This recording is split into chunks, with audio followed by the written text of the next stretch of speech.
Hello, everybody, and welcome to episode 3 of our Cognitive Bias podcast. Today, I'm super happy to introduce Darin Conner DeAngelis. He's a prominent brown belt out of Legion Jiu-Jitsu in San Diego, and he's one of my favorite former training partners. How you doing, Conner? I'm good, man. I'm super stoked to do this podcast with you guys. Nice. And I know you've been busy lately, but I really appreciate you taking some time out of your schedule. So before we get into, some of the more silly stuff, I want to really dive into some real important topics. We're going to go through these, pretty quickly. And if it's too much for you to unpack quickly, or you don't want to get into, the depths of your knowledge, feel free to pass on the question. You ready, Conner? You have your coffee today? I'm quite ready. I don't drink coffee, but please go ahead. Okay. All right. Let's get right into it. Would you rather fight one Buchecha-sized Bruno Malfacine or two Malfacine-sized Buchechas? One Malfacine-sized Buchecha. No, that's two Malfacine-sized Buchechas. Then the first, I'll take the first option. The Buchecha-sized Bruno Malfacine? Yes, please. And what would be the game plan going into that? It's always the same game plan. Oh, man. I'd pull guard, right to collar pants. He wouldn't have an option. He wouldn't be able to pass. I'd sweep, then I'd pass side smash, or either, who knows, maybe even like an over style pass. It's actually a trademark. Over. It's not over. And I'd pass to maybe a mount or something like that. Maybe go for a collar choke, or he'll probably turn. I imagine he'll turn, and he'll take the back, and I'll choke. That was beautiful. All right, moving on. Being somebody who clearly isn't afraid to go against the grain, when is the DCD fashion line scheduled to come out? That's actually a good question. I'm actually creating a brand called Jiu-Jitsu Conscious. Are you Jiu-Jitsu Conscious? I don't think I am, because this sounds new to me. Well, I mean, if you're aware that Jiu-Jitsu is a thing, you're Jiu-Jitsu Conscious. And so that's kind of my future possible clothing apparel brand that I plan to bring out. That's wonderful. All right, moving on again. Now this one really gets into it. I've been hearing whispers. I announced on social media that I'd be interviewing you, and this was an anonymous submission. Wow. Are the rumors true that you actually did not have knee surgery and are instead filming the second Prometheus film? The rumors, unfortunately, are not true. I am not in the next Prometheus film, although that is a future goal of mine. And I'll let you guys know more about that in the future. No, I can read between the lines. You just can't talk about it yet. And I do have a knee problem. I just had meniscus reconstruction, which is taking a little bit longer than I had hoped, but that's another topic. I do want to get into the specifics of that, but let's move on quickly to a few more of these, and then we'll talk about subjects like that. All right, favorite book? Ender's Game. Interesting. Favorite movie? Timeline. Timeline, okay. All right. Favorite TV series? That 70s Show. Okay. Favorite video game? RuneScape. That's what I wanted to hear. He is telling the truth. So far, this is 100% true. Yes. All right. If there was a hypothetical jiu-jitsu Mount Rushmore with 4 faces on it, as jiu-jitsu exists today, yes, who would be on there, and give me a quick reason why? Okay, good question. I would say number 1, Roger Gracie, of course. I mean, he is, in my opinion, the GOAT of gi jiu-jitsu. Number 2, Marcel Garcia. Not only is he amazing at gi jiu-jitsu, but also no-gi, and he is one of the nicest, most likable guys in jiu-jitsu. Number 3, I would personally just put Murilo Santana on there because I'm a huge fan of his style. And number 4, I would put myself. Interesting. And let me get this straight. You would not include Dominique Bell on Mount Rushmore? I would not. Okay, I'm just going to take notes on that real quick. I can take notes.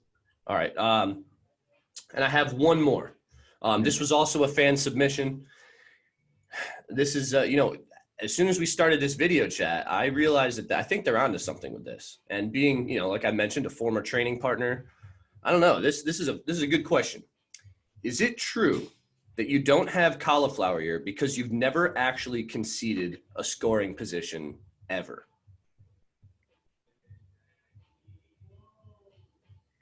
Actually, I'll tell you the truth why I don't have cauliflower ear. I have very, very flexible ears. I used to be able to, as a kid, I used to be able to put them inside themselves, if that makes sense. And I think that plays a huge factor into why I don't have cauliflower ear. I don't think it has anything to do with never being scored upon, even though I have been scored upon. That's actually a false rumor. I Really? have been Okay. scored upon, yeah. I Wow. hate to say it, but I have. A man of many talents. You would fit your whole ear. That's unbelievable. Inside Okay. of itself, exactly. All right. Well, unfortunately, I don't have all serious questions for us today. So let's get into some, some more relaxed questions. Yes. Um, let's start with a little bit of history. What initially got you into Brazilian Jiu-Jitsu? I would say initially, I was really, really burnt out on soccer. Like for some reason in my brain, I have to like constantly be competing and doing something to my fullest at all times, or at least this is how I used to think. And I was really tired of soccer and due to coaching and just being screamed at. And I had never been screamed at as a kid before. So being screamed at on the field, I was like, it was a huge hit to me. I was like, what the heck? And so that built up tons and tons of fear in playing soccer. And I just basically lost all my love for the game due to coaches, which is really sad, honestly. And my brother, my oldest brother, who I kind of copied throughout my younger portion of life, he was training jiu-jitsu and Muay Thai, and I thought I would try it out. And then I tried both Muay Thai and jiu-jitsu, and Muay Thai felt more like a workout to me. And I wasn't looking for a workout. I was looking for something really cool to learn. And then I tried jiu-jitsu, and man, it was incredible. I was learning all these really small, intricate details about how to sweep somebody and pass their guard and tap them. I thought it was the coolest thing ever, and I was hooked ever since then. Interesting. What's funny is, despite our history, I had no idea about the Muay Thai experience, but now it makes sense. Remember those couple times we had to warm up at Atos with slaps and stuff, and you, my friend, were definitely talented. You might be leaving a little bit on the table there. Yeah, maybe, but I'd rather prefer not to damage the little brain cells I have left. I don't know how accurate that is. What made you stick with jiu-jitsu? I would say the main thing that made me stick with it was that it was so complex. It's basically, the more I learned about jiu-jitsu, the more I realized it's basically almost a video game of sorts. You're creating a whole tree of different skills. I almost like to compare jiu-jitsu to a skill tree that you find in basic like video games. We can go into that more later. But I'm huge into skill building, and in jiu-jitsu you have tons and tons of different positions, and basically they're the options that you have to put into your game are almost like infinite.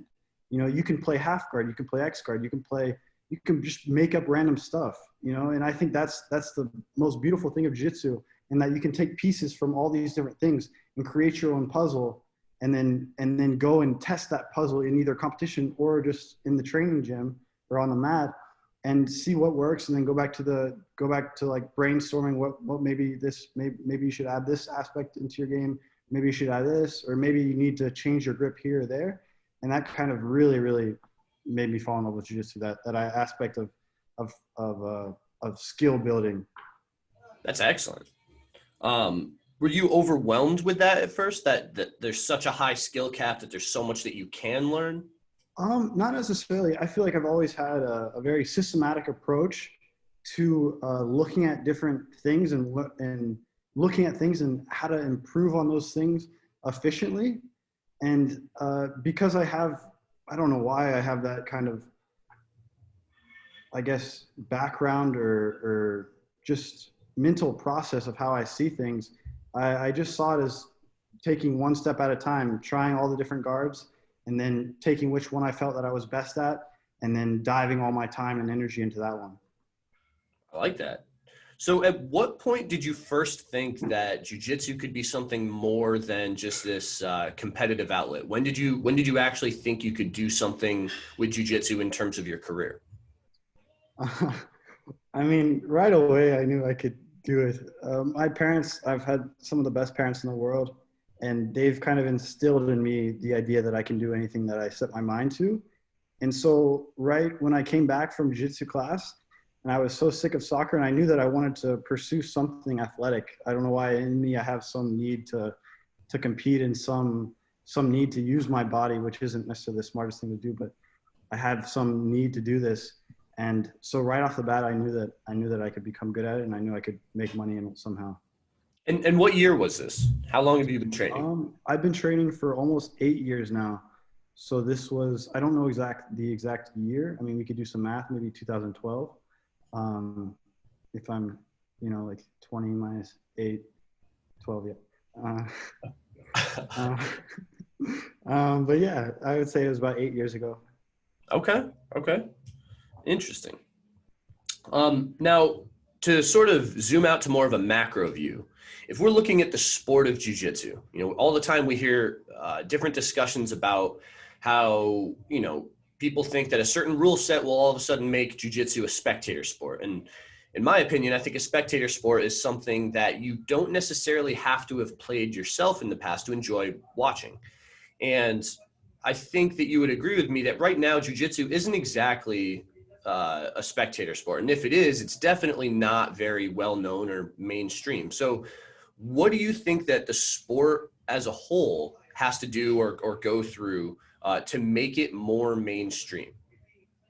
I actually have a really cool idea on this that I actually wrote down here.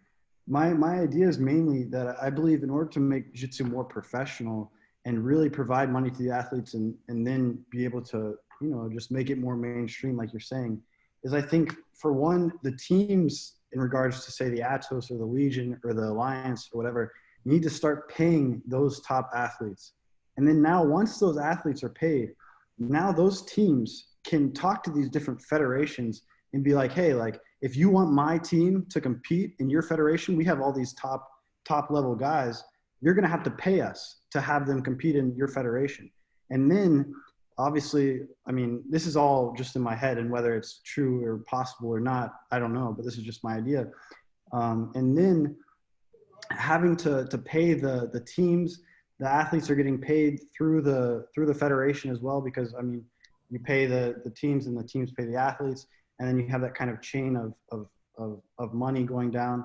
And then, I mean, eventually I feel like this whole aspect of a team competing against another team is more attractive than just one person competing against one other person, because it really brings in that idea of tribalism that you constantly see all the time. And then you can really start seeing things like comparing it to the NBA or something like this. I think that should, at least in my opinion, be a good step forward into making jiu-jitsu more mainstream.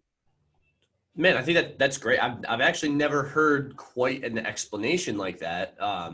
So do you think that these teams as they are today would be less, or it would be a step in the right direction if they were less of a loose affiliation and more, employed by a league, maybe more like you see with the different sports clubs for, soccer or football in Europe? Is that kind of what you're getting at? I think it could be like that, but I think these jiu-jitsu federations, they need the biggest teams competing in them in order to be credible. Like, for example, the IBJJF without the entire Alliance team or Atos team competing, I mean, people won't even look at this as like the world championship, right? So I think it's already kind of set up to that degree. I just think, I mean, I have no idea how this idea could be implemented. This is all just hearsay, but I think it would be really cool. No, it's interesting, and that's definitely different than what a lot of people propose. Okay, I mean, do you think though that would give potentially too much power to those organizations? And when you think about it this way, do you see them hosting events sort of like collegiate wrestling teams where you have like an athlete for each weight class, and those two teams match up, and there's a scoring system between the cumulative score between those? That's exactly right. Or still a tournament format? That's exactly right. Just how you said it. Interesting. And then that would be very cool as well in regards to, they would just be a bunch of super fights in a way, you know. Okay. I No, think that's these, interesting. like for example, the IBJJF Pro League or whatever. I think that's a cool concept, but I think I mean it's already kind of going in that direction with fight to win and things like this. All these super fight ideas. I think the idea of a super fight when there's two people on the mat and in front of a big crowd, it really brings something different to what you're watching. It makes it seem like whatever match that is way more important than it really is. If that makes sense. For sure, especially if your teammates are relying on you, Yeah. because you're being scored based on everybody's combined performance. With my background, doing club wrestling in college, what was interesting is that there was even a national duels event where you were seeded as a team, and it was a series of duels of a team against another team. One team then moves on to the next round of the bracket. And we would also have individual nationals where you would be Yes. ranked based on your individual record, and then you would go still under the banner of your team, and competing. And I think that, that's another grappling sport already, and it shows that they're able to do both. Um, so yeah, I think that's a pretty cool concept. Yeah, it's a neat idea. I don't know how to implement, but it seems cool. Well, step one, I guess, is getting it out there, right? Oh, yeah. So let's. Oh, actually, on that note, what is your favorite rule set Um, I would say the IBJJF rule set is my favorite rule set at the moment. for the gi? For the gi, yes. No gi, I really am not a huge uh, competitor in no gi yet. Maybe in the future when I start putting more focus in that area. But I think the IBJJF rule set does a great job pushing the action. Now, one thing I would change about that rule set is I would shorten the black belt matches. I think 10 minutes really does encourage a lot of stalling from the competitors and just time wasting in general. You see tons and tons of athletes at the black belt level, like running around the mat. For example, Leandro Lowe, his entry into the match is just time wasting. He's just doing that because he knows he has a 10-minute match to go through, and 10 minutes is just too much. It needs to be 7-8 minutes tops. And I think that's plenty of time to have plenty of action to implement all different styles of passing, whether it be pressure passing that takes longer or just quick passing. Well, that's interesting.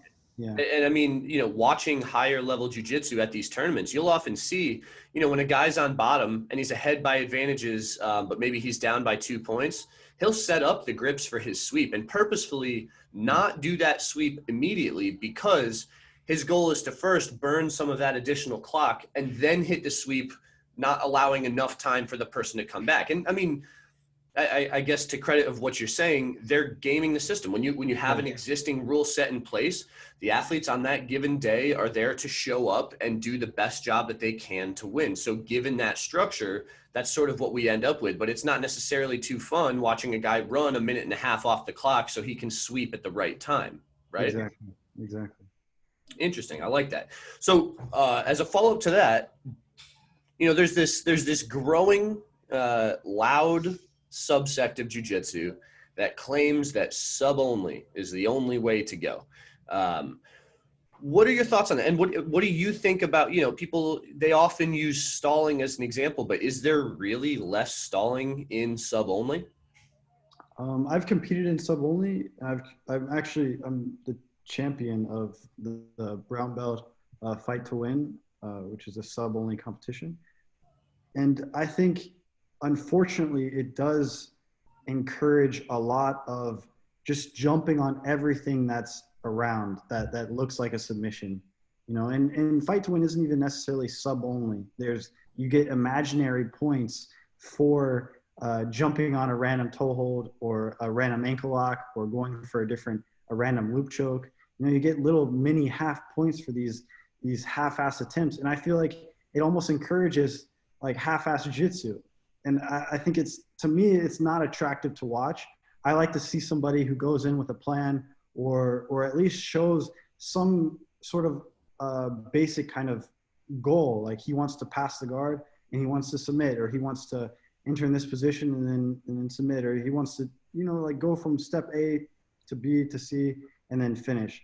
And I think, unfortunately, this submission only rule set encourages just jumping on everything, even when it's not really available. And that's something I hate seeing in jiu-jitsu. Yeah.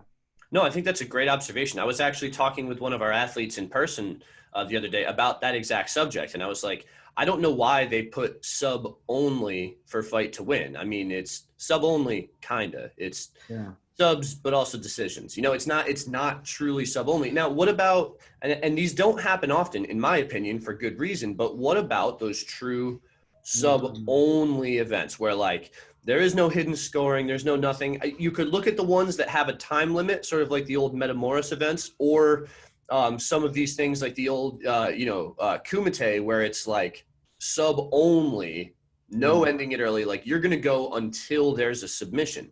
And real quick before I let you answer, I was actually talking, I mentioned Dom Bell earlier. I talked to him earlier, and he was even talking about how, given that rule set, you'll see that some people will purposefully choose to expend as little energy as possible early on.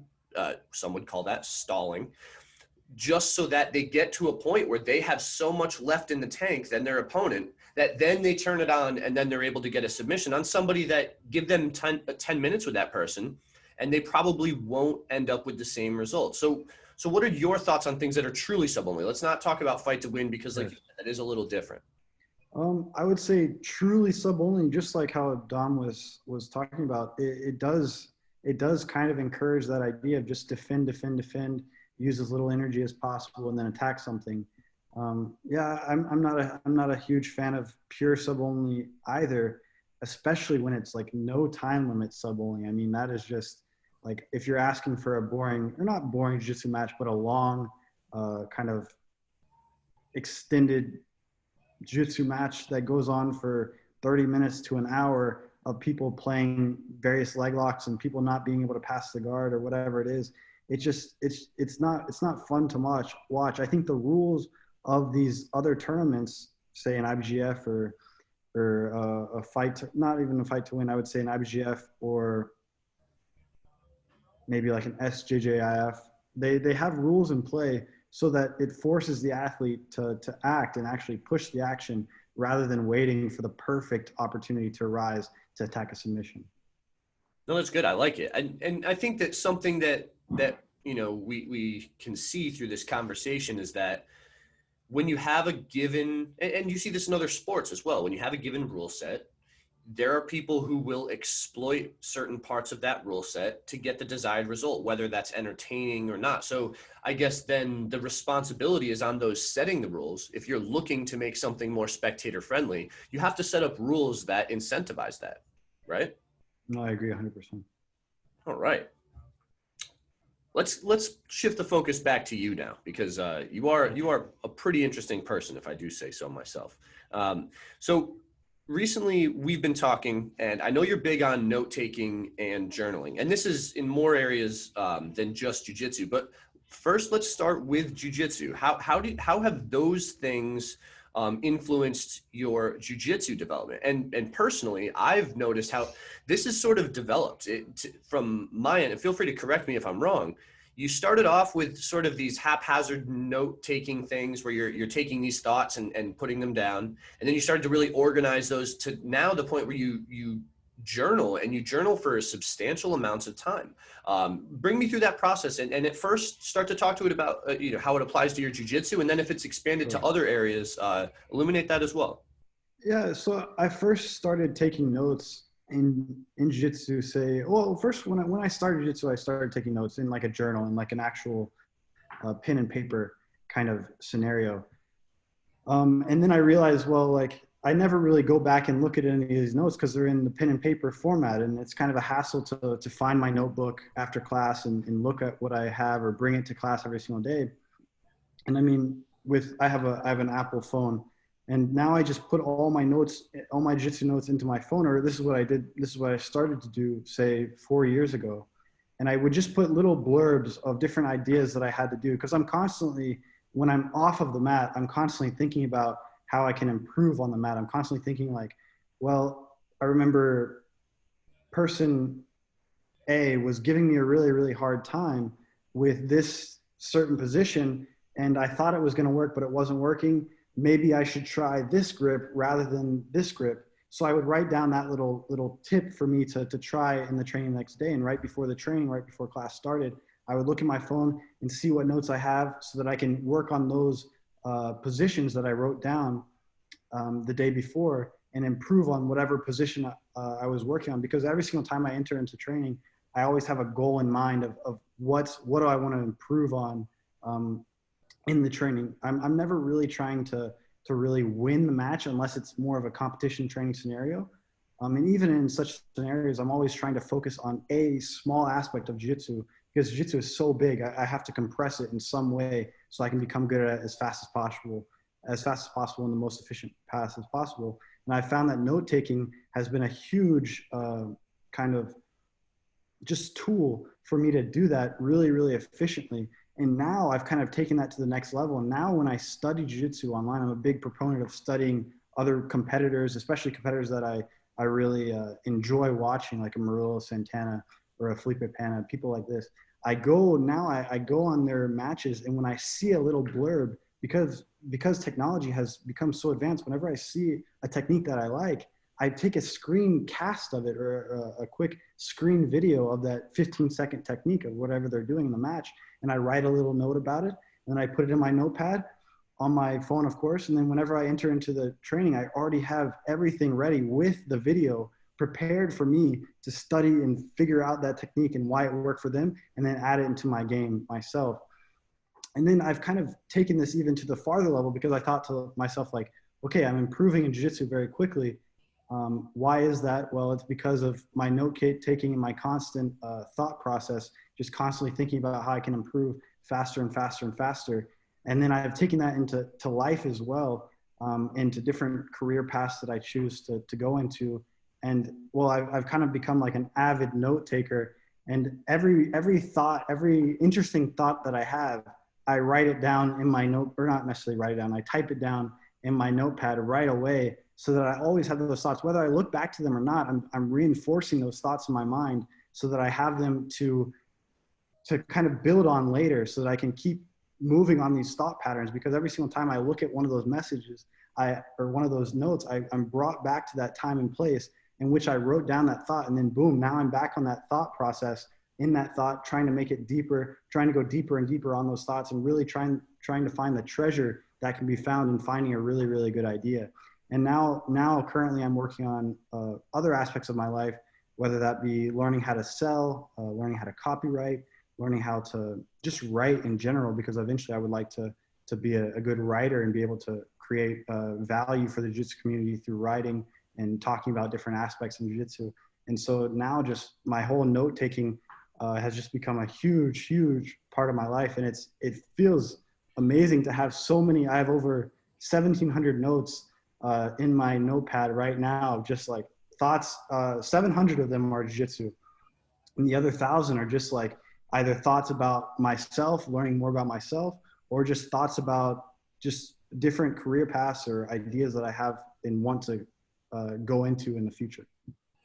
Man, that's great. There's a little bit that I wanna latch onto there, and you know, whether or not you're aware of it in this context. I mean, for something like skill acquisition, the more deliberate that we can be with our actions to build that skill, to identify our weak points or our blind spots and address them as best we can, the faster that we're going to learn it. And I think the problem lies in the fact that you know, the way that I put it is jiu-jitsu is this interesting blend of there's a cerebral element, and there's also this primal, very physical element. And at first, you know, it's kind of mind-blowing to us when you're first thrown into it, especially if you haven't done anything similar. You haven't grappled before, done a combat sport. You're blown away by just how physical it is. You're at this distance that sometimes is very uncomfortable. It's hard to think clearly at first. You're just sort of, you know, you go into this fight or flight mode, and there aren't very many thoughts. And then what we start to do as soon as possible is inject this cerebral element to it. Yes. If you have a good instructor, they're going to impart on you a system, something that you can work through, a sort of an order of operations of, okay, what grips do I set up first? Okay, what technique am I working on, and what position am I going to achieve from that technique, right? And you're starting to take something that on the surface looks like two squirrels like fighting over a nut, and you're turning it into this very developed and hashed out process. But so many people get lost in that primal element, Yes. right? You go with that partner who you always have tight rounds with, and they get up by, they get to a dominant position, whether or not you're keeping score in your training or not. I know obviously as a competitor that you do. I also know from experience that as you score positions, you like to, whisper in your opponent's ear or in your training partner's ear that you've just scored on them, but that's neither here nor there. So anyways, you've got this, cerebral and primal element, and they sort of war with one another because sometimes you get too caught up in this primal element. And I know from experience, both with, different training periods in my life and with different training partners, there's times where we just get too lost in that primal side. So I think it's awesome how you started to see, writing something down is clearly that cerebral element. And you started with just writing it down and not coming back to it, which already is going to help you remember it better. But then you wanted to get more out of it. You infused it into times before training. You started to add little video clips. I mean, that's phenomenal.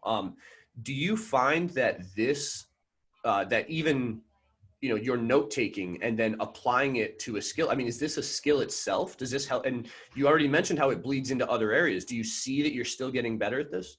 I think without a doubt, I'm becoming way more descriptive in my writing and way more concise in everything. Every single note is directly, of course, it's directed towards me. It speaks in my own kind of language in a way, in that it tells me everything I need to know perfectly in the shortest amount of words in order for me to get back into that frame of mind in which I had in writing that message in the first place. And kind of bring me back to that idea that I initially had in that note, basically. That's great. So not to put you on the spot, but I want to just talk about the idea that you were talking about in regards to the primal part of jiu-jitsu. Almost like, I like to call it like the instinct mind versus the thinking mind. Okay. And I think it's a really, really cool aspect of jiu-jitsu. I've made tons of videos, and I haven't never posted them, but I made tons of videos just me like thinking about the processes of these two ideas. And what I found, and I even did a few experiments on the mat, and what I found is that when you're training, you're going to enter into different modes, whether that be your thinking mode or your instinctual mode. And you have to be able to kind of, you have to be conscious of them. So you have to understand like when is best to be kind of in a thinking mode and when is best to be in an instinctual mode. And what I found, what's best is when you're trying to work on techniques and really improve your game, you need to mainly be in that thinking mode, in that thinking of like, okay, well, if I grab here, he's going to have these three options. And if I grab here, he's going to have these options. And if I grab here, I'm going to be able to go for this sweep, and this sweep, and so on and so forth. So you're really, really thinking. And then when is best, at least in training, to turn on those instinctual modes is when you're defending. Like when somebody passes your guard, you no longer really have time to think anymore. If you think, you're going to get past and you're going to get your back taken and you're going to get choked. And what I found is in those moments, you need to just turn on the mode of just like stop thinking, go into straight instinct, roll, defend, invert, everything it takes to get your guard back or whatever it is that you're doing to get back into a better position. That's a really cool exercise that you can do yourself. You can, when you start a match in training, you can try and just go instinctually the whole time and just go crazy, or you can really think and then only go instinctual when you're in trouble. That's great. So to build off that, for anybody who is, listening to this, what advice would you give to people who struggle to stay in that thinking mode when it's the appropriate time? Because I know for a fact, I know training partners that I have that really struggle with that. I know, with training partners that I've had in the past, there's some there's some people who will get to higher belts, and you'll even, you'll know that person doesn't enter that thinking mode much, because you'll ask them, you're like, hey, what's your favorite guard pass? And there's no system to it. They're just like, yeah, they set up a guard and I find a way to get past it. And it's like, how did you ever get to that higher level? So how would you, if someone knows that that's something that they struggle with, or hearing you talk about it, they realize that they're not there enough, how would you suggest that somebody works on that? Well, I would suggest that you find a few positions in which are very control-based positions. Now, these also, especially when we're talking about guard passing can be very instinctual, especially when you're doing very, very quick styles of passing. Now, when you start entering into these controlled, slower paced style of passing or even guard play, my game is very, very slow based. I like to control, I like to think, and then I like to act, rather than just go crazy. So I think mainly this idea of entering this thinking mode is when you're in these kind of control-based positions. For example, a pant grip when you're on bottom, or maybe a different kind of maybe like a half guard when you're on top. These positions, and when you really do have time to think and go into your next mode, and eventually when you enter into those positions, whether you're on bottom or top, you'll have thought so much in those positions, and you'll have tons and tons of different options from those positions, that you'll no longer have to think so much. You'll only have to think for a second, and then you'll be able to act. And in thinking, of course, you're able to think one step ahead of your opponent, rather than kind of just going on instinct. And oftentimes when you're going on instinct, you're just reacting to whatever is happening. So that's why I would highly suggest that if you want to build this kind of thinking mode of yourself, once you enter into a position, or you give a position to someone, like make sure you control with some good grips, and then think like, what options do I have here? And then move on from there.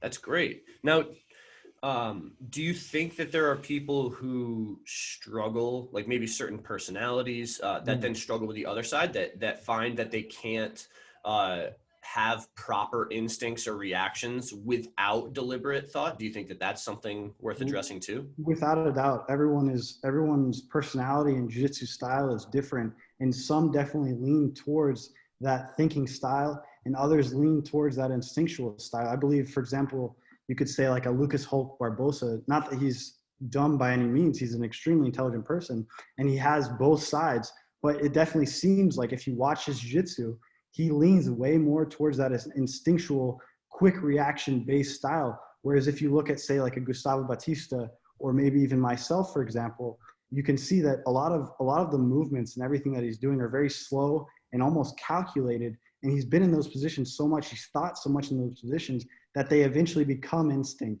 But at least you can see how he's definitely put a lot of thought into everything that he's doing, every little weight change, every little pressure position, every little point of pressure that he puts on his opponent, or every grip that he makes, is all really, really thought out. And then, of course, when you bring that into competition, as competition is different than training, I believe that in training, you need to work this thinking side more, okay? But in competition, it's funny about competition. Competition will force instinct out of you. In competition, you have so much adrenaline, so many, just your body and mind are going crazy. And thinking is done at that point, essentially. Yes. Say again? The thinking's essentially done once you come into competition. Exactly. So when it comes to competition, all that thinking and all those processes that you built in your mind, all those different thought patterns are pretty much set. And then when you go into competition, that instinct mode is going to be on, say, 90% of the time. And I believe in training, I believe that thinking mode should be on 90% of the time, and maybe that instinctual mode maybe so like 10%, 20%, if that makes sense. No, it does make sense. Now, here's something that might not necessarily fit into that, but it's an observation that I've had training with you in the past. Now, I know that you drilled a lot more in the past than you do now, I believe. And having drilled with you a lot in the past, I've noticed that you have sort of a very different approach to different drilling sessions or different positions based on how well you know them. And it even seems like you embody this a bit in your drilling. There have been times where I drill with you where you'll be setting something up and you'll just curiously sort of like let go of one grip for another and be, very obviously thoughtful about what you're doing. And it's very clearly not instinctual at all yet. You're testing out some different things and sort of thinking about it and considering it as you go, versus other times that I've drilled with you, it's been much faster paced where you're not exploring anything. All you're trying to do is just get those reflexes exactly where they need to be. You'll make sure that your training partner is giving you the exact reaction you need when you need it, so you can get timing down with it as well. I mean, is it worth thinking about, like, is it enough to say, well, I drill a couple days a week? Or do you think people should even split their drilling and be more deliberate with that and say, hey, sometimes you need that more thoughtful drilling, and other times you need more of like that speed drilling type reflex building that seems like it might apply more to instinct? What do you think? I agree 100%. I think you said it exactly. I think a lot of my drilling these days, because I have a game in which I built, and I actually kind of, just before I got injured, I had like finally found a few pieces of the puzzle, and I was very excited to start really, really working because I felt I had a few positions in which were giving me trouble, and I finally found some really high level counters to those positions. So when I'm drilling, I'm either doing one of two things. For one, I'm exploring and trying to add little new pieces to the puzzle that I'm creating, or you could even call it a tree, like my skill tree in which I'm creating, my tree of jiu-jitsu. And then other times, I'm just trying to refine pieces of that tree or pieces of that puzzle to make it faster, to make it click faster, to make it more instinctual and make me no longer have to think about it, especially for competition. So I believe both are useful. One is more useful to creating a strong game, or at least for finding all the aspects of your game and putting them together. And then the other is more useful for just like cementing that game and making it just work as efficient and as fast and quickly as possible. That's great. So what was that last part? Instinctual, you could say. For sure. Now, to piggyback off of that, right up until you got hurt, how many hours per week currently as a brown belt? And again, I think it's important to discuss that, you were drilling for different amounts per week at each belt level, but where you're at the brown belt level, and also, I mean, the state of everything right now certainly applies, but how much time were you spending drilling? Well, would you like an answer in regards to how much time I used to spend drilling through blue to purple to brown? Sure. I mean, I was looking more recent, but if you want to sort of compare those different phases, I'm totally on board for that. No, that would be cool. I would say I used to spend at blue belt, I would spend tons and tons and tons of time drilling. I would spend tons and tons of time brainstorming, creating my game. At purple belt, I felt like I finally had my game kind of set up. To cut in with you, I mean, I can attest to that. I remember there was, I think it was New Year's going into 2015 to 2016, where we were both blue belts and we had two other blue belts with us, and we drilled through New Year's. We started at like 9 p.m. and we just kept drilling. And there was actually no physical clock to my memory. The only clock we had was the timer running, letting us know when our drilling round was up, that we'd move on to the next one. And I think it was like 12:30 where someone was like, oh, hey, it's the new year. And we were like, haha. And then we just like kept drilling. So I can definitely attest, like, the volume of drilling at blue belt was pretty insane. Like, how weekly, like, let's compare these weekly. Like, how many hours on average do you think you spent per week drilling at blue belt?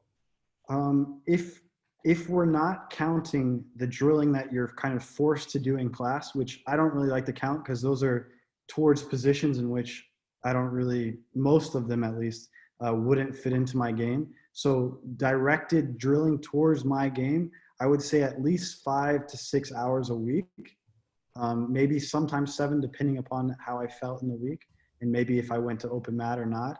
And then, so moving on, from purple belt, I did not drill as much. And when I did drill, I mainly did that kind of instinctual style drilling that we were talking about earlier. And when I would drill, I would just like, I knew what positions I wanted to do and I would just refine them. I wouldn't do as much exploring. And then in brown belt, I've kind of realized like I need to expand my game. I need to add new pieces to the puzzle. And that's exactly what I was doing at Legion before I got injured for the past where I was drilling every single day for about an hour, except on Saturday and Sunday. So I would say 5 hours of directed drilling towards just adding pieces to my puzzle. So very much that like slow, kind of methodical, understanding, thinking style drilling.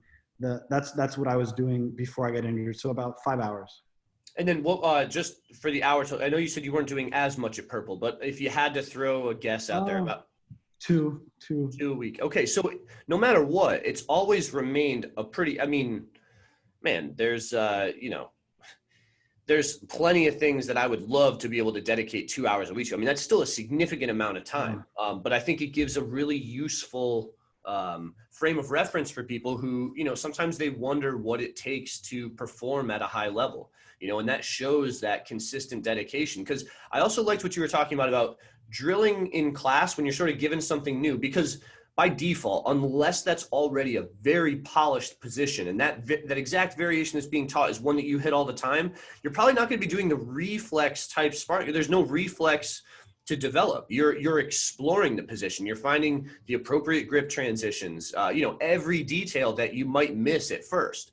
So it's interesting that you say like it's the independent drilling that you're counting, the stuff that you are sitting down, deciding what you're going to spend your time on and executing on a regular basis, right? I think that's where true growth in your style or game or whatever it is that you're trying to portray really comes from, is that directed self kind of drilling, almost like the drilling that you want to do, not what your professor or teacher is telling you to do.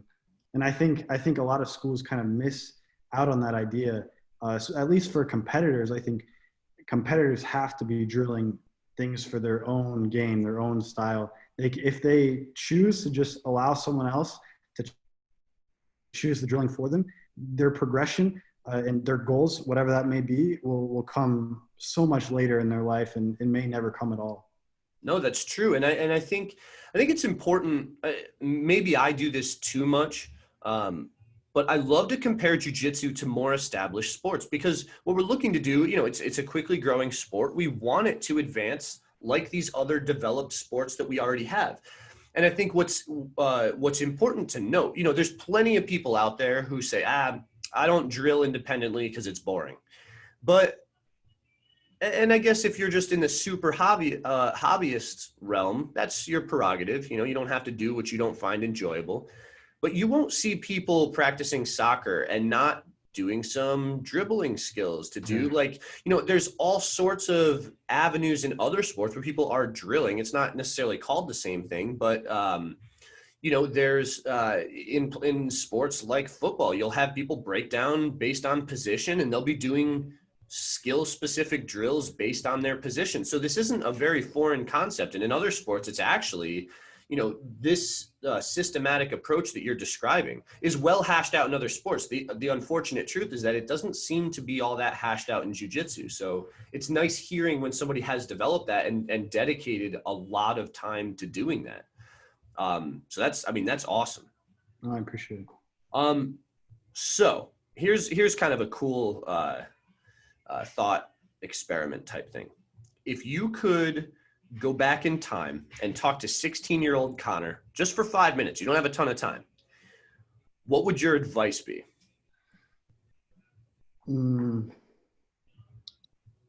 I would say I would talk to him and I would tell him to not only focus on jiu-jitsu, but focus on other skills as well. I mean, one thing that I just recently kind of realized in life, I just turned 24, to give you guys a gauge. And it's not something I just realized it, but it really hit me, is that just like jiu-jitsu takes a long, long time to get good at.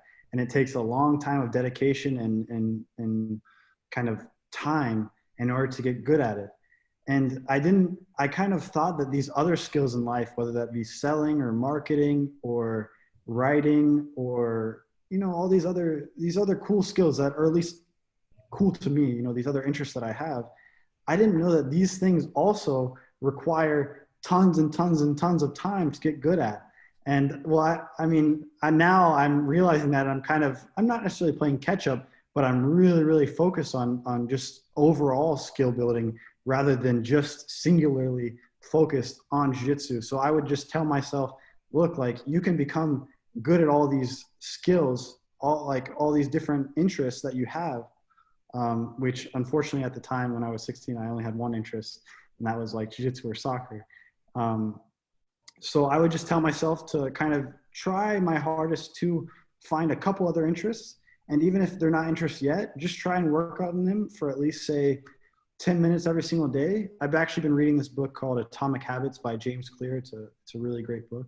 It just shows you how to improve at different skills with atomic little habits or atomic, very, very small changes in your daily routine. And eventually those small changes, just doing something for 10 minutes a day will eventually turn into 20 minutes or 30 minutes or 40 minutes, whatever it is. And eventually you'll have so much time in these skills with only putting such little time into these, and so much little time and effort into these skills every single day. And eventually you'll become proficient at so many different things all at the same time. And that's what I would have told myself, to read that book, Atomic Habits by James Clear. Nice. I like that.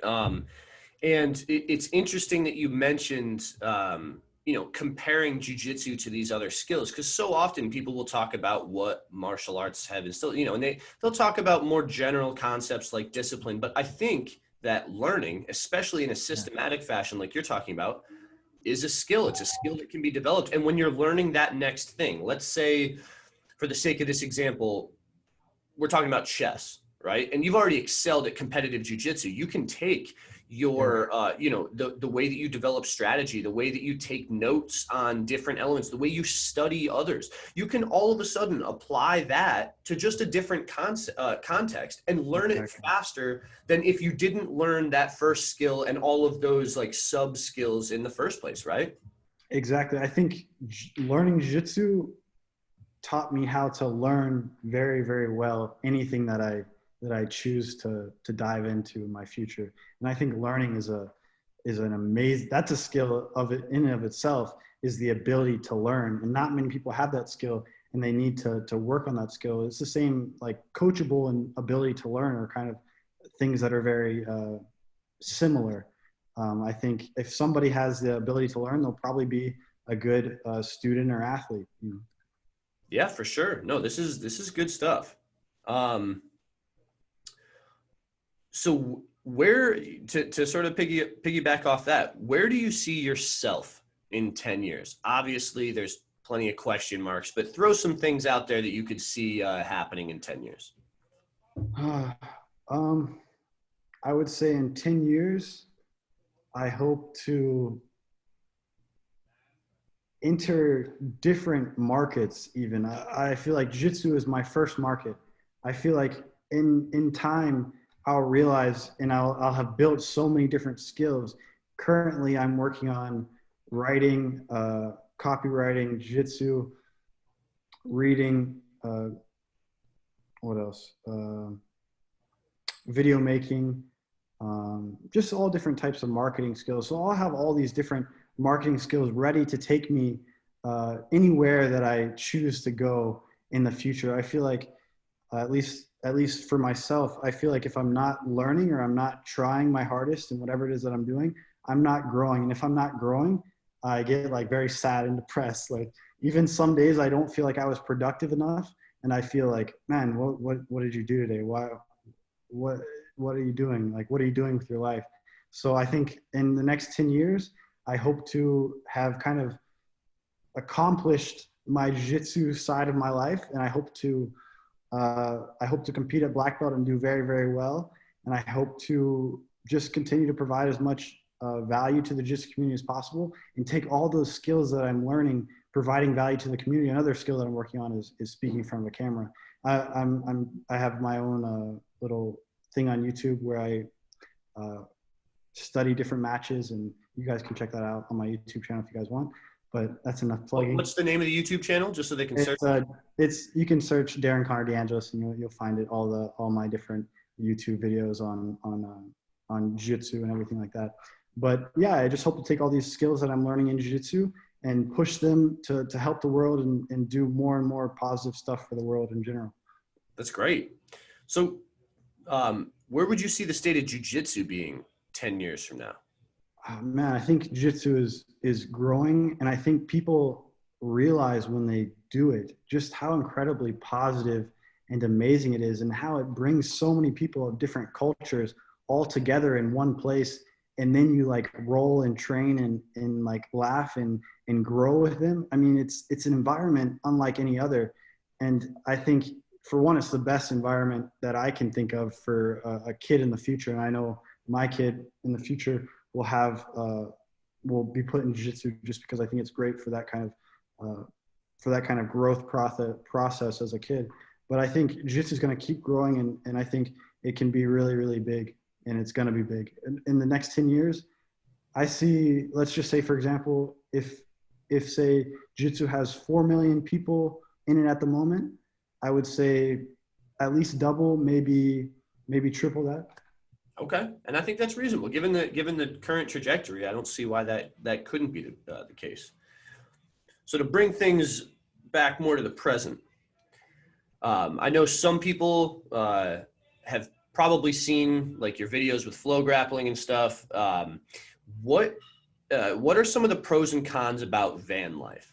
Because to sort of paint the picture for those that haven't heard it, a while back, Connor made a significant change in his life and decided to, sort of downsize everything, live in a van. I mean, how is that? Give me some of the pros and cons and tell me how that's affected even just like your day-to-day life, whether positive or negative. Sure. I've been living in the van or I'm not living in it currently. I'm living at my parents' house. But when I'm in San Diego, I've been living in the van for about a year and a half. And I would say the main pros and cons, I'll talk about the cons first. The cons are, for one, it's really, really not easy to get work done because you have so many other priorities that you have to do. You have to, well, for one, at least for me, I always have to train. And then I have to take a shower, and then I have to do all these things. And I'm doing all these things not in one location.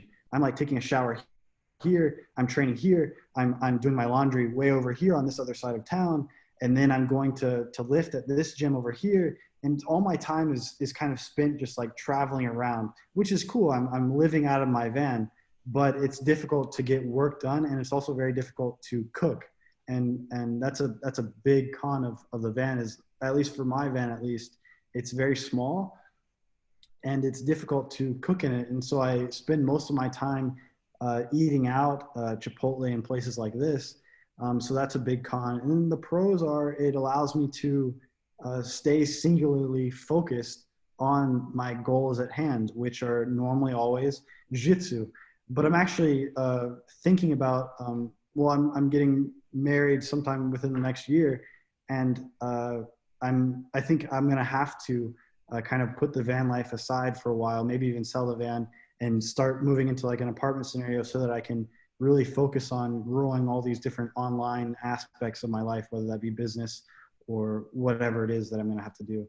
So I think those who love traveling and those who are singularly focused or already have their whole career set up for them, the van life is a great option.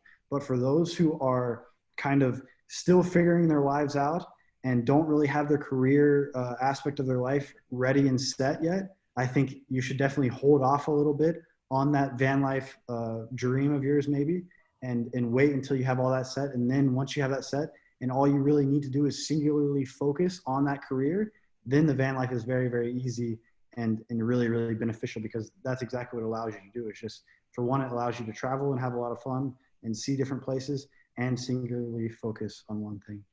Nice. I like that. I like that. Now, we've had a good time putzing around. Let's get back to an important question. Yes. Right? Just like those ones in the beginning. How do you feel about the current state of lapel manipulation in your beloved gi, and why? Well, I hate to say it, but I think lapel jiu-jitsu has really tainted my pure vision of jiu-jitsu, to be honest with you. For one, lapel is slowing down the game. It's stopping those who are traditionalists, I guess you could say, those who have the approach of sweep, pass, and submit. This whole lapel approach is kind of shutting that down to some degree. Well, not for long, because I figured out all the kinks and such, and I'll be releasing some sort of course on destroying the lapel guard eventually. But I think, I mean, it's a cool evolution of the game, but for me, overall, I think it's a negative evolution. Interesting. And would you say that you're on a crusade to put an end to such foolishness? You could definitely say that. I think eventually I'm going to develop a style that is so strong that the lapel is just no longer a problem. You know, it's just no longer even an issue. And I'm going to give you guys that option. Give you guys. That's wonderful. I know for one, I'm excited for that. Nothing ruins a good round like someone wrapping up your leg. Yeah, it's disgusting. I hate it. Disgusting. It truly is.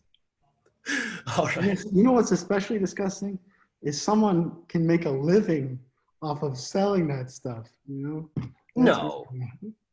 People do it. People make a living off of selling lapel techniques to others. Can you believe that? If you could leave a couple words for someone who has pursued such a thing, is there anything you'd want to say to them? I think that about says it right there. A nice solid sigh. Yeah. It's disappointing, I will say. Now, you've talked a lot about jiu-jitsu. You've obviously committed to it. You've had very positive results because of it. Currently, due to the injury that you mentioned before, unfortunately, you're not able to train jiu-jitsu right now. Now, I know personally that I'm aware that you're taking that same amount of focus. You're not just like crossing off the days on the calendar and hoping it gets closer. I know you're being productive, but for people who don't know you as well, just walk me through a day in the life of Conor currently, where, you don't have the 5 to 7 hours a week of drilling. You don't have the training sessions. You don't have to drive your van around. Tell me what an average day is like currently. Sure. Currently, I'm at my parents' house, which is a really beautiful place. So I'm super fortunate to be here. And so basically my morning routine is like this. I wake up, say around 7:30, and I've been big into meditation lately for the past 8 months or so. So I try and meditate for at least 20 minutes in the beginning of the day. And in doing that meditation, I feel like I've controlled my mind so much, because meditation is not a difficult it's not an easy exercise. It's difficult to like keep your eyes closed and focus on one thing, whether that be your breathing, heartbeat, or the little white stuff in your white stuff when you close your eyes. You know what I'm talking about, right? Mm-hmm. Or the light, I guess you could say. And so after doing those 20 minutes, I feel like ready to attack the day. And then what I do next is I go on the computer. I do about an hour of typing practice. Right now I'm practicing just how to type in general. I'm up to about like 60 words per minute with proper form. So that's been really helpful, because that's leading me into my my next point. Is the next thing that I start doing is I start just I either do one of two things. I either start writing like sales copy and start making posts for different social media outlets that I have, different things talking about my courses or whatever it is.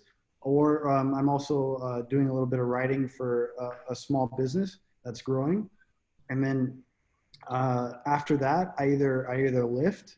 And another cool thing that I've been getting into lately, which I've been wanting to kind of bring to the public in some aspect, is meditation while lifting. I think that's a really, really cool aspect, and allows you to stay 100% present in your lift, and allows you to get the most out of your lift every single day. And of course, I lift with you guys. You guys have seen me do this, and it's really, really useful. And having been given so much guidance in regards to lifting from you all, and learning so much about lifting, I feel like whenever I kind of wake up, I guess you could say, from my meditative state, I just feel like I can kill the workout so easily, and it's really incredible. So that's basically what I do next in my morning routine. And then I try and go back to the computer. I take a shower, of course, go back to the computer, and then I try and work on at least, say, an hour or so of videos, creating videos, or doing some match analysis things, talking in front of a camera, practicing that as well. And then I normally go and eat with my family. Now it's about 6 o'clock. So all that has kind of gone to pass. And then after I eat, I talk to my family for just have some family time for about an hour or so. And then I go right back to the computer. And this is normally when I really get into my journaling time or like Photoshop creative time, because I also have been working on Photoshop as well. That's another skill that I really like to build on. So anything that's creative, I enjoy doing it because I feel like being able to create is the most like pure form of human expression. And it's really, really amazing. But then I kind of go into that mode of like creation mode and journaling mode until say 10 o'clock. And then I normally either talk to my girlfriend or try and watch something silly before bed because it's kind of hard to shut my mind off. So doing that kind of aids me in that. And then I sleep and then I do it the next day. That's great. So you're definitely making the most of it. I know, another thing, I like to categorize weird things as skills, and one that I talk a lot about with my athletes, I know you've heard this bit, people on the podcast may not have, is that, being able to take an injury in stride is a skill in and of itself as well. I remember, the first significant injury that I suffered from wrestling in college, I dropped into a little depression. For me, a lot of my outlets that allow me to stay pretty even keel are physical outlets. I like to be active. I like to lift. I like to grapple. And when those things are taken away from me, I lose a lot of that center. Not only that, the first time that you experience a significant injury, you sort of run away with the fear of it. You think that, all of the worst case scenarios are running through your mind. And as you experience more injuries, hopefully not a slew of major ones, but even just little tweaks that might occur to certain joints, you start to learn to roll with it and to know that, okay, this is where I'm at, but nothing is forever, right? That we're always in this fluid state where things are, trending in one direction or another, and you can get through it. So it's nice that even though I know you haven't been plagued with a ton of injuries, that you're able to deal with it in an appropriate manner. And do you feel as though through this process, you're learning how to deal with this? Like, let's say, in the next few years, you experience another injury. Do you think that you can sort of keep this learning process going? I think without a doubt, I'll be able to. And one thing I just want to note really quick for whoever's watching this, like all these routines throughout the day that I'm going through, there's ups and downs mentally all through this. Like there's no way that I can just stay on like a high productive mindset like this all throughout the day. I go down and very far down sometimes. Sometimes I think like, what the hell am I doing with my life? Like I have like depressive thoughts, and then I have to battle those thoughts and get back into a positive trajectory. So all through the day, like I'm going, it's a whole journey. Every single day is a journey, right?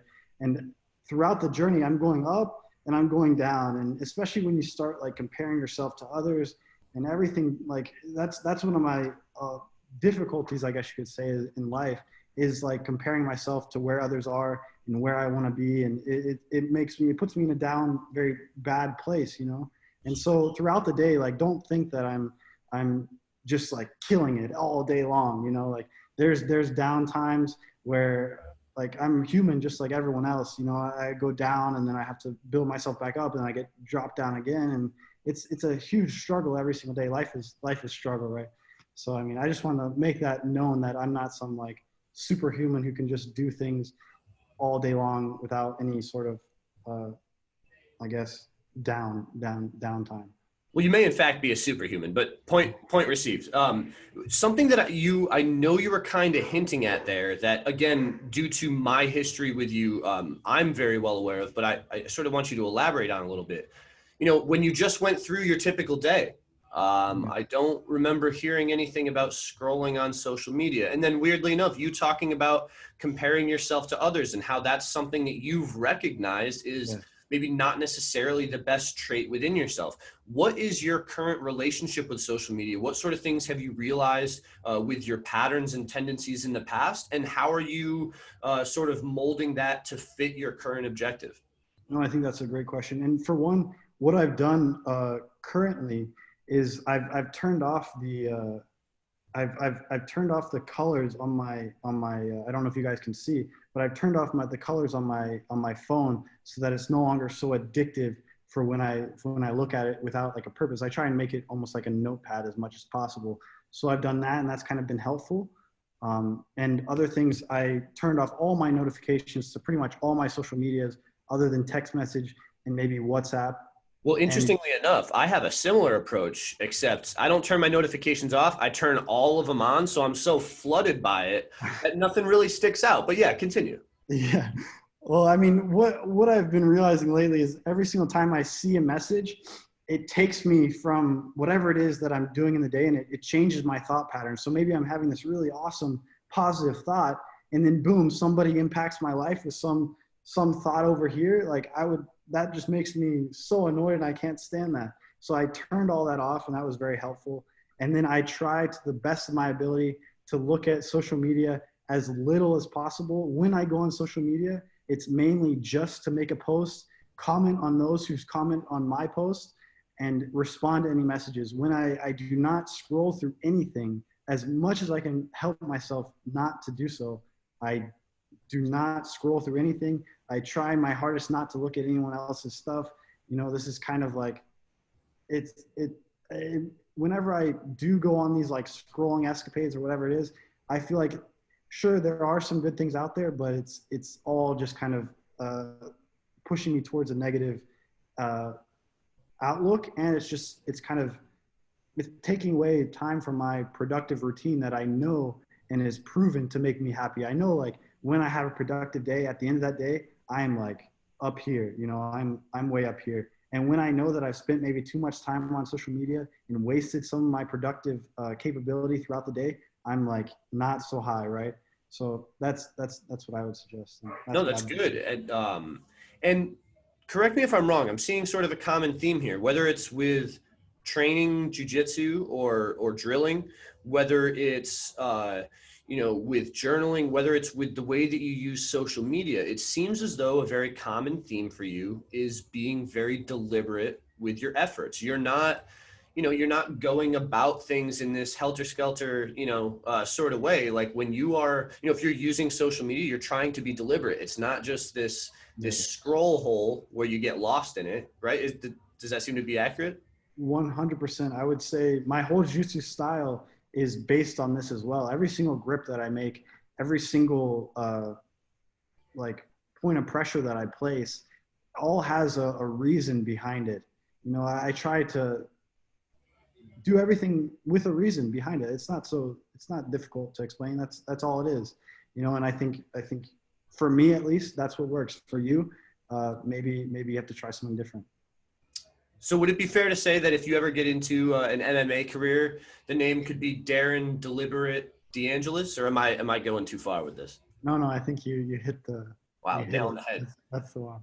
But no, but it really is true. I think that, even something that I've noticed with myself with leisure time, in the sense of being deliberate. I mean, I find that leisure time is definitely necessary, but there's, it's got to be in balance with everything else. And for me, I find that when something is finite in terms of leisure. So for example, scrolling Instagram is by design infinite, right? Every time that you scroll back to the top, it refreshes and it's a different feed.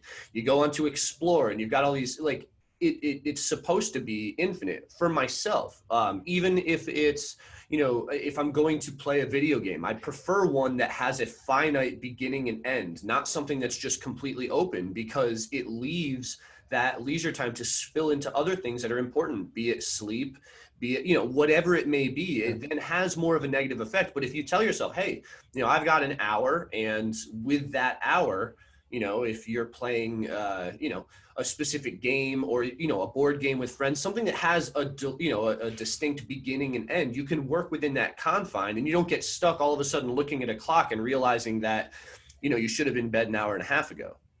Yeah, I know. I agree 100%. That's good. I like that.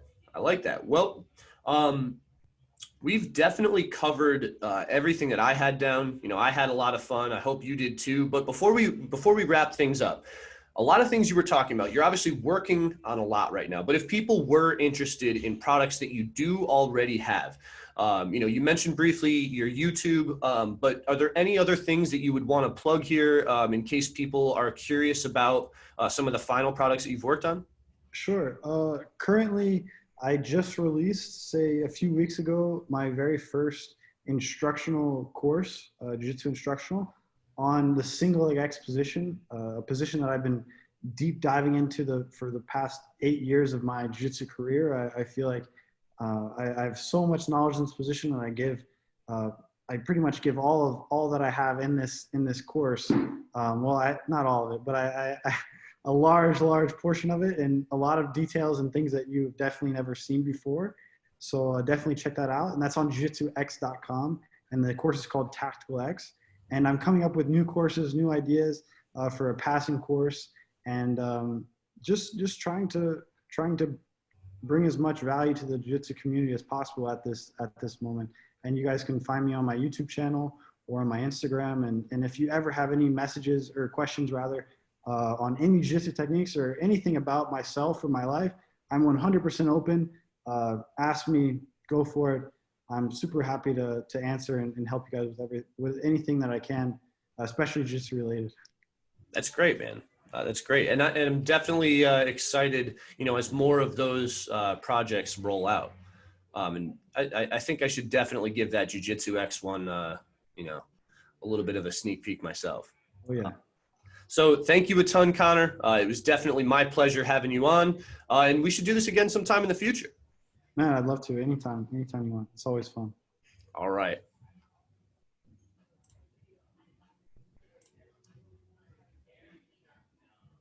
And it was